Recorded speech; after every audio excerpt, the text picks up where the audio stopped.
Serious bullies of Reddit whose victims committed suicide. How did it affect you? I felt pretty awful about this my entire life. When I was 15 or so, we had this one kid come and hang out at our table during lunchtime quite often. The reason my friends made fun of him was for no reason other than he was just a weird kid. Now I personally didn't join in the ragging. I actually thought he was pretty funny, but I never stopped my friends from doing it and usually laughed at their jokes, so I'm no less guilty than anyone. One guy was really bad on him. He wasn't a good person at all. He didn't have many interesting things to say, so he used making fun of others as a way to fit in, I suppose. He craved attention and us laughing at his jokes was his way to get it. He fucking constantly went after this kid, to the point where, if he said anything at all, the guy would say some comment to make fun of him over it. He stopped coming to our table after a couple of months and I would only ever see him sitting in some side hallways eating lunch alone or whatnot. Over the summer he jumped in front of a car and killed himself. No note or anything, but everyone knew why. After learning more about him, he was actually an awesome kid, played football for some clubs, really great at drawing, and all sorts of other things. Had he been given the chance to contribute to conversations, he would have been liked and adored as anyone else. Bullying is never okay, and being silent and letting it happen around you is just as bad. For some reason or another, some kids just unfairly become targets and that leads to all the assholes in the world taking advantage of them. It's something I've always been ashamed of, and I've honestly tried being as nice to everyone around me as much as I can.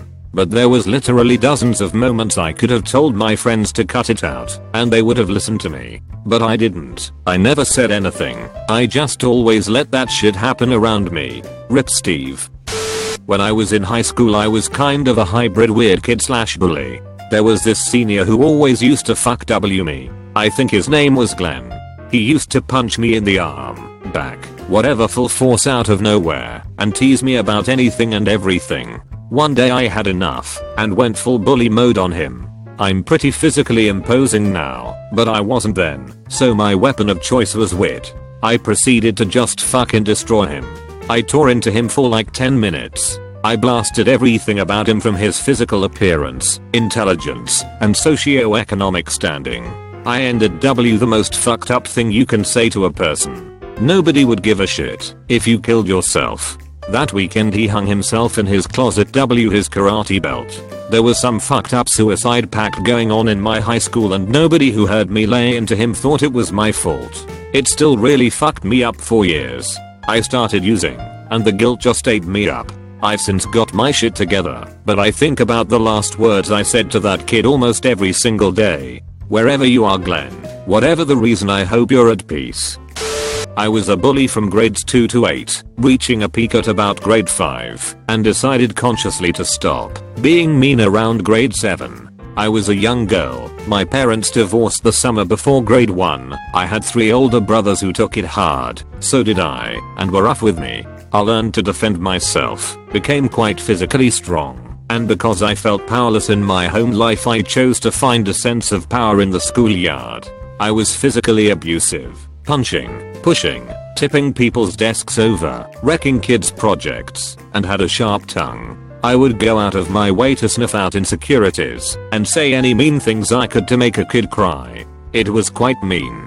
I was also a cyberbully. I remember telling one girl at my school over a messaging service that she was fat and ugly and no one would ever have sex with her. I'm still ashamed of that. This girl became severely anorexic and bulimic starting in grade 8, and by grade 12 was in the hospital and almost dead.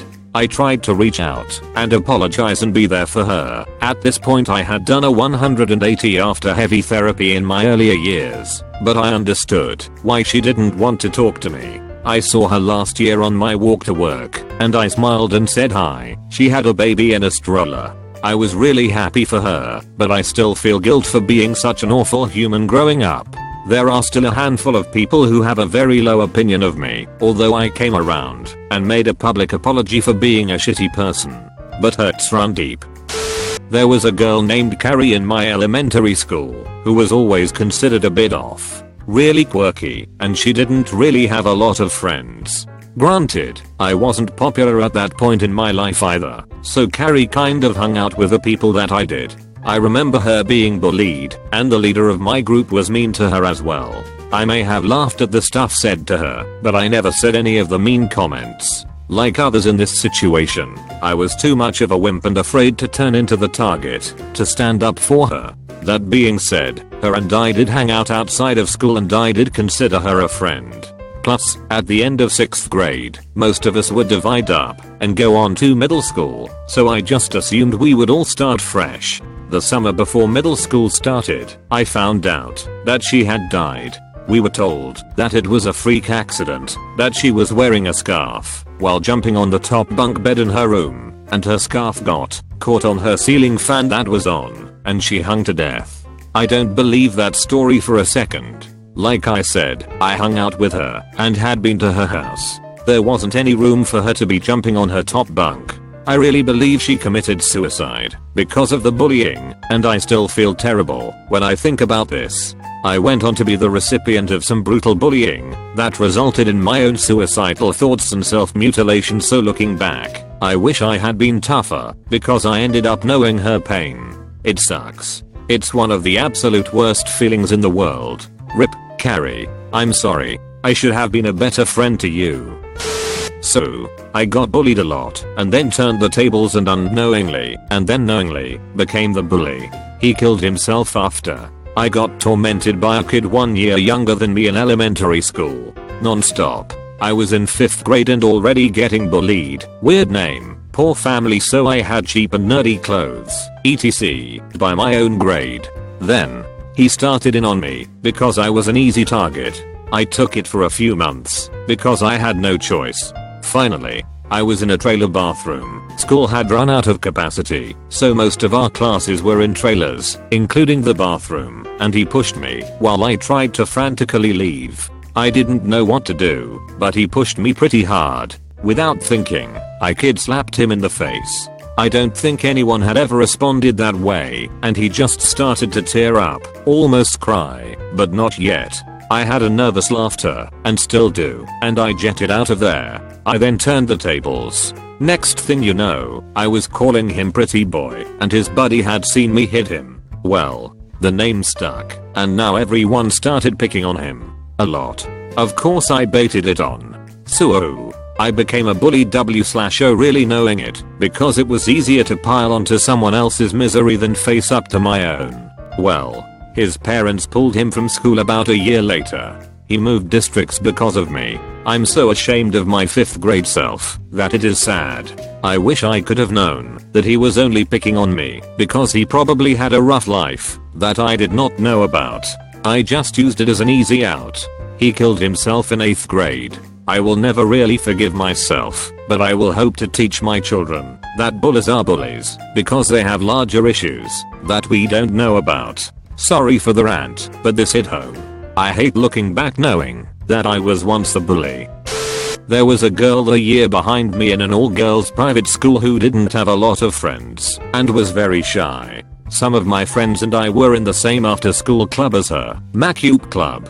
She was a sweet girl, but she wore a ton of Macup every day that she honestly wasn't all that great at applying. A lot of girls were on the same boat, but this girl was very quiet and did not stand up for herself, so it made her an easy target for ridicule.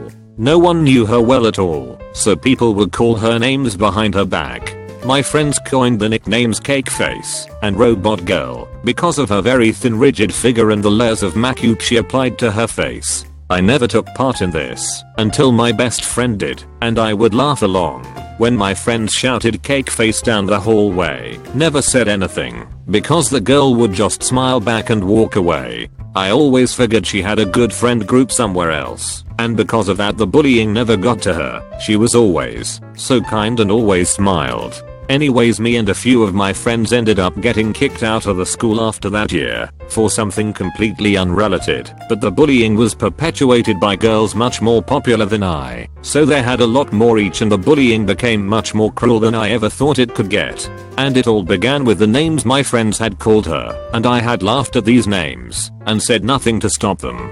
The girl walked out into the woods with her dad's shotgun one day and blew her brains out. I always assumed she didn't let the bullying get to her because she always had a smile on her face and always spoke kindly to me, my friends, and even other girls who bullied her at school. So, in the end, I don't think the suicide was any fault of my own. But I do take responsibility for not speaking up and putting an end to the bullying. And I feel so shitty for perpetuating horrible nicknames that tormented a sweet girl until she decided to kill herself. It's been a while, but I'm still sorry, and I think I will continue to be for a long time. I never knew how bad it was, and if I had separated myself from everything for a minute and reflected, I would have realized how awful things must have been for her. I'm sorry.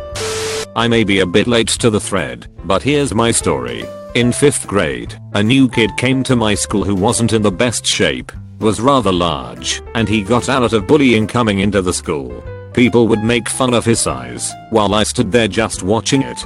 Sooner, rather than later, I befriended him. He was really cool, into video games just like me, and we became good friends, but the bullying never stopped.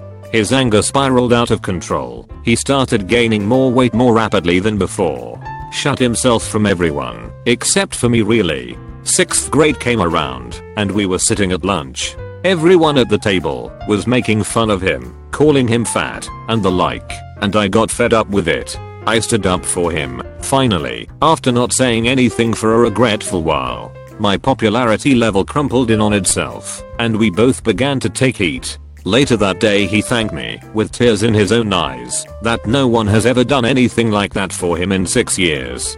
Fast forward 6 years to 12th grade, me and him talked, and had a bro-to-bro conversation. He told me he was going to commit suicide that night, but I changed his mind. Me not being a bystander anymore saved his life. I used to be a dick. Something people don't really take the time to consider when thinking about the effects are what turned the person into a bully in the first place. Obviously, some people are just assholes. But it generally doesn't start at school. Broken homes and unfair lives do a number on the psyche of children, and projection is a pretty solid means of escape for someone who isn't terribly self-aware, as children tend not to be, but I digress. 2 things changed how I acted. First, I got called down the counselor's office in high school. When I walked in, there was 7 people sitting there arrayed in a semicircle and the school counselor. Every single one of them had been seeing him or other counselors for a while because of me. Now before you demonize me, let it be said that these people brought it upon themselves. I was never the one to tear down someone just because I could. But for those people who insisted on being terrible people, I was far from kind. For perspective, one of the people there would consistently insult or belittle a guy in my class who didn't stick up for himself. She even slapped him across the face for responding, and then lied and got him in trouble. I'm starting to ramble, so I'll cut it down. Despite the fact that she was a terrible person, I realized that there was probably a reason for it, and even though I didn't like these people, it didn't give me the right to make them hate themselves. Seeing the looks on their faces in that room made it all pretty clear. Nobody, not even assholes, deserve to be treated like that. Treat people how you want to be treated. Retaliation only worsens problems. I never bullied the nerdy kids or the loners. I was mean to the mean people, and one unlucky guy who decided to get a 12-year-old drunk and take advantage of her when we were in high school. Admittedly, I never stopped making his life hell until I graduated, and I honestly don't feel bad about that one.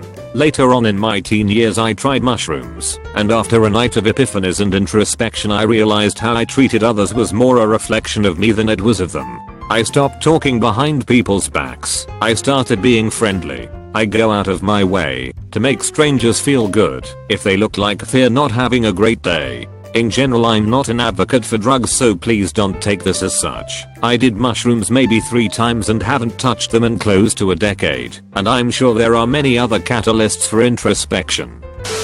Throw away because I'm still too ashamed to admit to this anyone after 13 plus years. I worry that a kid I bullied in 7th grade might have committed suicide. I've tried to find him to apologize, but I don't even know where to start. I only remember his first name, don't have a yearbook from that year, and he moved again the next year, probably due to bullying. In 7th grade, I sat with 2 friends every day at lunch. When he moved to our school, it was the classic case of the bullied finally finding someone who was actually worse off than them and digging in. I had a shitty home life, poor, ugly, weird name, socially awkward, the whole thing. But this guy? He was new. He was awkward. He was effeminate. At the time I was starting to question my sexuality, but I went along with all the haha this kid's gay bullying. Lots of people made fun of him, but he still chose to sit with us every day and I joined in. I admitted to myself a year or two after this that I was definitely not straight, and I've thought about him probably at least once a week since then. There was a kid at my school that was a weirdo. No one particularly liked him, but I wouldn't say people went out of their way to fuck with him. He was just an awkward kid. Oddly enough, he managed to score a hot girlfriend. One day he approached me looking for weed. I was a dealer at the time. I told him I was out. He handed me money and asked if I could score for him. I said sure and pocketed the money. A week goes by and he asks me what the deal was. I told him straight up he wasn't getting shit and he was dumb for fronting loot.